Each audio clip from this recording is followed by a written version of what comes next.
unknown killer terrorized the border area between New Hampshire and Vermont from the late 1970s to the late 1980s.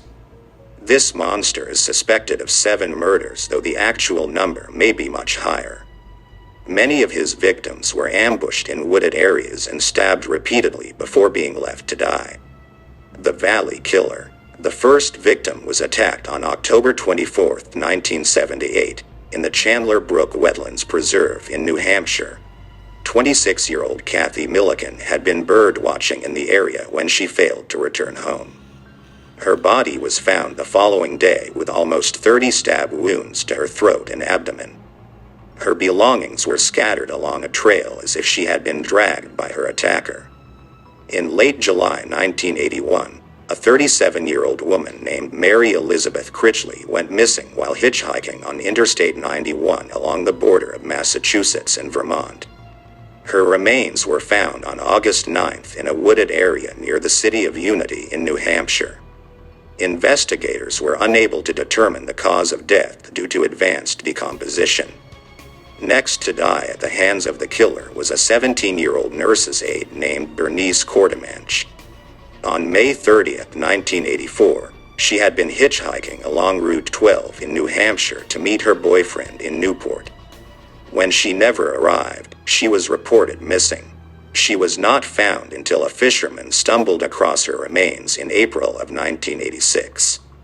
Medical examiners were able to determine that she had been stabbed in the neck due to knife marks on her vertebrae as well as bludgeoned in the head.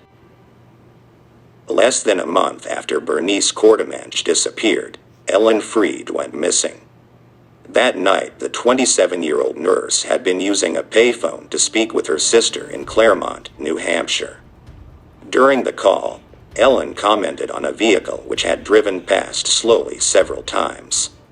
The next day, she did not show up for work.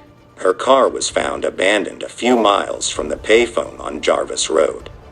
Ellen Freed's body was not discovered until September 1985 in the woods near Kellyville, New Hampshire. She had been stabbed repeatedly and the medical examiner found evidence of sexual assault.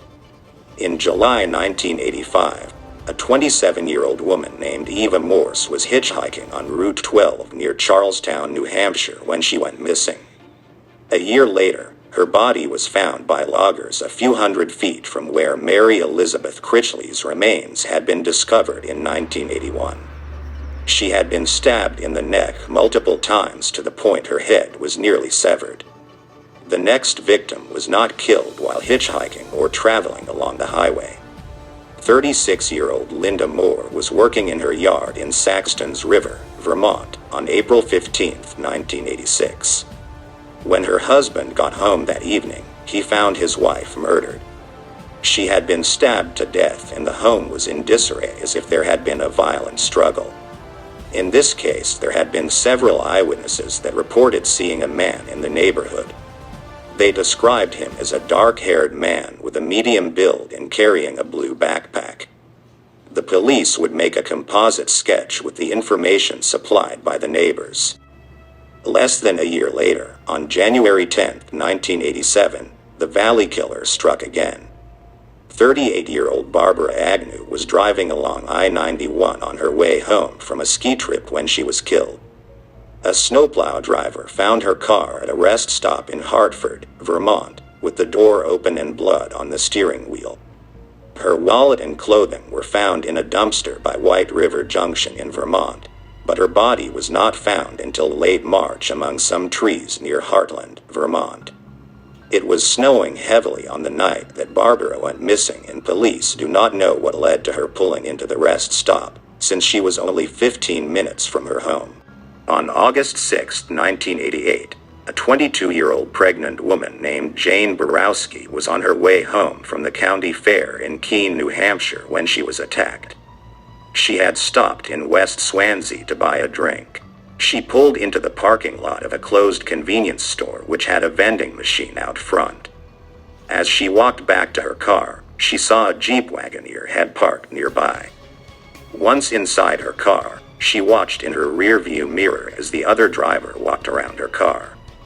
He approached the driver's side door and asked her if the payphone outside the convenience store was working, and when she opened her door to respond, he pulled her from the vehicle.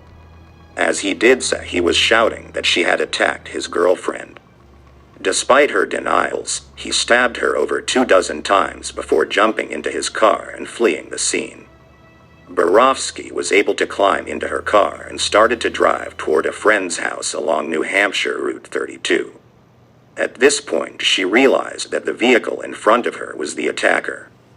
When she reached her friend's house, they came outside to help her and called an ambulance. The Jeep turned around and drove past the house slowly before driving off. In the hospital, doctors found that Jane Borowski's jugular vein had been partially severed, both lungs had collapsed, her kidney had been damaged, and several tendons had been slashed in her hands and knee. Thankfully, her baby survived, but would later be diagnosed with cerebral palsy. Borowski was able to provide police with a description of her attacker in the first 3 characters of his license plate. However, the attacks seemingly stopped after Jane Borowski and the case went cold. There are also several other potential victims which have been connected to the case. In Charlestown, New Hampshire, Joanne Dunham was a 14-year-old in June 1968 when she was sexually assaulted and strangled to death. She is thought of as a potential victim of the Valley Killer due to the proximity to the later victims. On October 5, 1982, a 76-year-old named Sylvia Gray was beaten and stabbed to death outside her home in Plainfield, New Hampshire, just a day after she was reported missing. A 38-year-old man named Stephen Hill went missing in June 1986. In mid-July, his body was found in Heartland, Vermont, just across the Connecticut River from where Sylvia Gray's body had been found 4 years earlier. He had also been stabbed to death. In June 1989, a woman's severed arms and legs were found along Massachusetts Route 78 near the town of Warwick. The woman was never identified, nor were the rest of her remains found. Her death was ruled as a homicide and has never been solved. On July 25, 1989, a 14-year-old girl named Carrie Moss left her parents' house in New Boston, New Hampshire, and disappeared. 2 years later, her skeletal remains were found in some woods near her hometown. Her death was considered a homicide despite the cause of death being impossible to determine. There have also been a handful of suspects throughout the years, but none have been conclusive. The 3 primary suspects were Delbert Talman, Michael Nicholau, and Gary Westover. Delbert Talman was 21 when he confessed to the 1984 murder of a 16-year-old named Heidi Martin in Heartland, Vermont. She had been raped and stabbed to death. He would later recant his confession and was eventually acquitted. The location where Heidi Martin's body was found was barely a mile from where Barbara Agnew's body would be found in 1987. In addition to the proximity of the 2 dump sites to one another, Talman lived in the area where the other murders occurred. In 1996, he was convicted of lewd acts on a minor and imprisoned until 2010. There is no concrete evidence connecting Talman to the Valley Killer murders other than his recanted confession to a similar crime, and he lived in the region. However, he was considered a person of interest.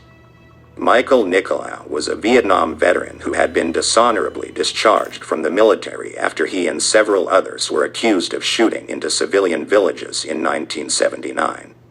He was initially charged with murder and attempted murder, but these charges were dropped. There were also reports of him leaving the base with only a knife, after telling others he was going out to hunt humans. After being kicked out of the military, he married a nurse named Michelle Ashley. The couple had 2 kids and lived near the area where the murders occurred. She would go missing in 1988 and was never found. In addition to living in the area, Nicholau drove a Jeep Wagoneer, which was the same vehicle Jane Borowski reported her attacker as driving. Nicholau later married a woman named Aileen Bowman. After he broke her shoulder, Aileen fled with her daughter. In 2005, Nicholau found them at Aileen's sister, Audrey Leon's house and forced his way inside. He was wearing a black suit and tie similar to those worn in the movie Reservoir Dogs, and he was carrying a guitar case filled with guns. Aileen's sister called the police and told them the situation. When law enforcement arrived, Nicholau brandished a firearm before retreating into the house. Before police could enter the home, they heard gunshots and found Nicholau and Aileen dead. Aileen's daughter was taken to a hospital and later died of her injuries. In addition to his history of violence in the Jeep Wagoneer, Michael Nicholau also looked remarkably like the composite made of the man who neighbors had seen the day Lynda Moore was murdered. When a private investigator approached Jane Borowski, she initially said that Nicholau somewhat resembled her attacker, but later was almost certain he was the man who stabbed her. One issue with Nicholau is that he was in Virginia during some of the murders. However, this does not necessarily preclude him 100%. Gary Westover was 46 in 1997 when he confessed to his uncle Howard Minnon that he had been involved in the murder of Barbara Agnew in 1987. Westover claimed that he and 3 friends had driven from Grafton, New Hampshire to Vermont. He was a paraplegic and therefore wheelchair-bound, and said his friends had helped load him into the truck he claimed they used to abduct Agnew. Minnon was a retired sheriff's deputy and relayed the information to the police, but they did not find it credible enough to investigate seriously. Westover died in 1998. To this day, the Valley Killer murders remain unsolved, and it is impossible to determine how many more victims could have fallen prey to the killer.